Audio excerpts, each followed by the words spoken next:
السلام عليكم. بربع كيلو لحمة مفرومة هنعمل أحلى وأجمل وأسهل كفتة ممكن تعمليها في البيت، وهتطلع ناجحة معاكي وطعمها حلو جدا. وكمان هنعمل مكرونة بالصلصة بطريقة سهلة وبسيطة وبطعم خرافي. يلا نسمي الله ونشوف الطريقة مع بعض، بس قبل ما نشوف الطريقة ما تنسوش تعملوا الاشتراك ولايك. ويلا نسمي الله.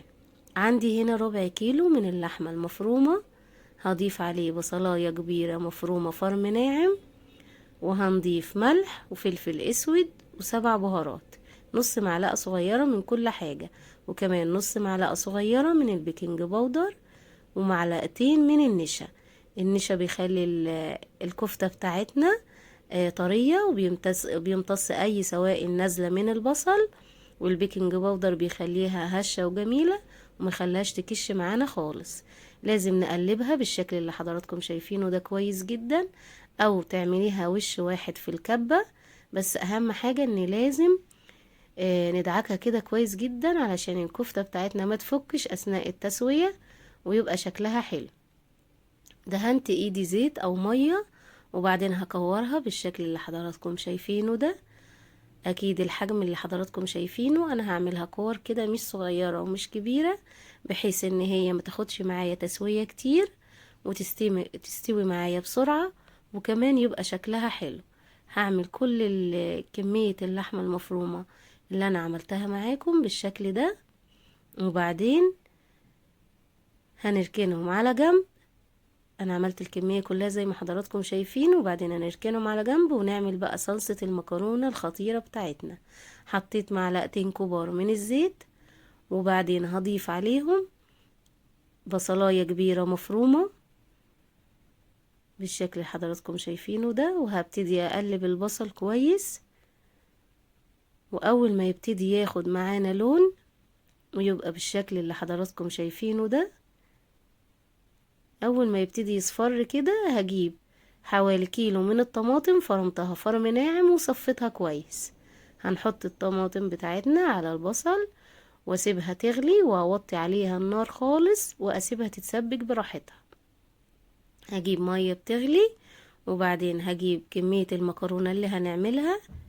انا عملت هنا حوالي كيس من المكرونة.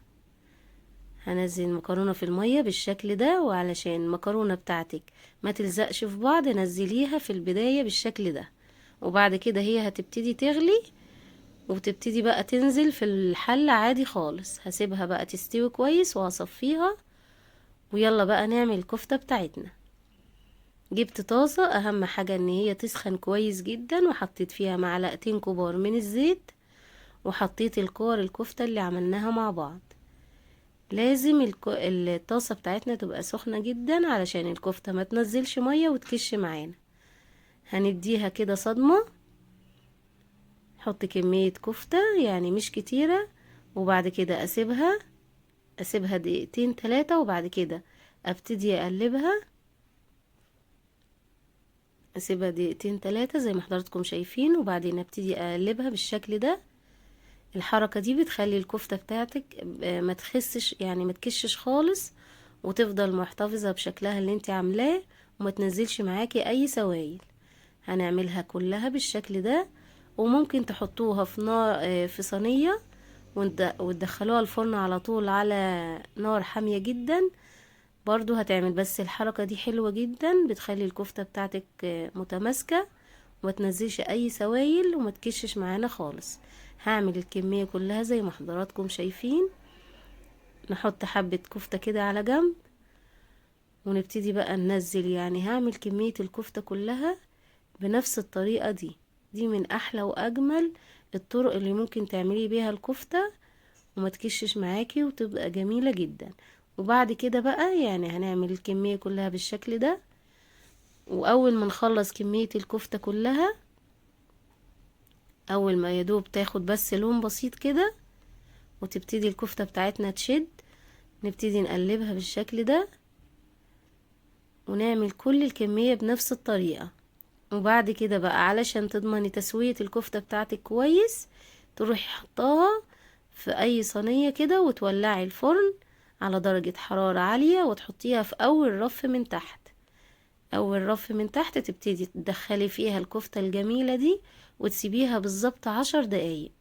يعني 10 بعد ما شوحناها في الطاسة زي ما حضراتكم شايفين، هندخلها الفرن ونسيبها 10 دقايق بس، وكده تبقى الكفتة خلصت.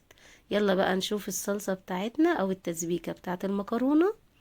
هنضيف ملح، احنا ما ضفناش اي حاجة في البداية، ضفت ملح وفلفل اسود ومش هضيف اي بهارات تاني. لو حضراتكم عايزين ممكن دي حاجة ترجع لكم. بصوا هي خلاص اتسبكت، هنعرف ازاي انها اتسبكت لما نلاقي المادة الدهنية على الوش بالشكل ده، هنعرف ان الصلصة بتاعتنا بقت اتسبكت وبقت جميلة جدا زي ما حضراتكم شايفين. علشان تاخدي احلى مكرونة بالصلصة، احلى طعم، لازم تسبكي الصلصة بتاعتها كويس جدا، وتحطي لها لو عايزة تزودي الطعم بتاعها ممكن تحطي لها واحدة مرقة، بس انا استكفيت بالملح والفلفل.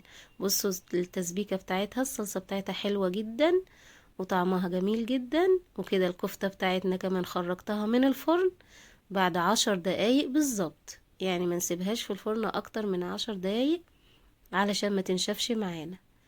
وادي الكفتة اللي عملتها مع حضراتكم، ودي احلى واسهل واسرع أكلة ممكن تعمليها. أكلة جميلة جدا جدا، والولاد بيحبوا الكفتة جدا والمكرونة زي ما حضراتكم عارفين. وأكلة بسيطة وجميلة وبربع كيلو لحمة مفرومة بس، هتعملي أحلى غدا لولادك. وإن شاء الله تجربوا الطريقة وتعجبكم، وما تنسوش تعملوا لي اشتراك في القناة. مع السلامة.